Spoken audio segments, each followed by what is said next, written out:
Hey guys, it's Steph here with Focus WP. I just figured out a cool little trick and I thought I would share. If you have a website that is password protected and you want to run a GTMetrix scan of it, GTMetrix would be blocked, so it wouldn't be able to do it. So I'm going to teach you how.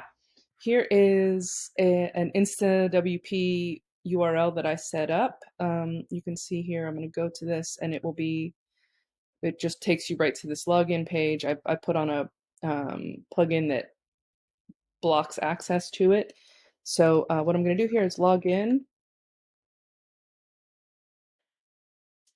and once I'm logged in, you'll see it's just a generic um, WordPress install, but I password protected it like that. So blocked entry to it. So then if we come back over here, we go to analysis options. What we're going to do is we're going to open this up, and what we're going to use is this cookies field here. So I'm going to go back over to this site. Now that I'm logged in, I'm going to open up the Chrome Inspect tool. You can do it by right-clicking the way I just did, or you can go to the three dots and go to More Tools, Developer Tools, same thing, oops, except for that toggles it. More Tools, Developer Tools, there we go. And then you're going to go to the Application tab here and scroll down to Cookies, and then click on the website URL that's underneath the cookies. And then what we're going to do here, I'm going to make this a little bit bigger so we can see what we're working with. It's got a whole bunch of cookies here that are coming in. What we want to do is look for this one here, WordPress logged in. That's the cookie we want.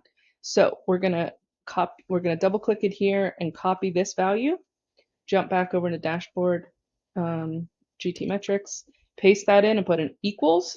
Then we're going to come back over here. We're going to grab the value. We're going to just copy that.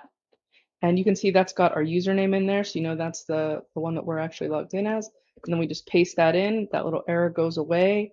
And now we can click Analyze. And you'll see that that's then able to run a scan on the site. I'm going to move this out of the way so that you can see over here what we're looking at. It says the server location using Chrome, and then here it has this analysis option, cookies. That's what we just set up, and you can see that it was able to access this page and run a report. I would hope that this had a 100% because there is almost nothing on it except for that one plugin. So anyway, I hope that that is useful to some of you guys because it sure was to me.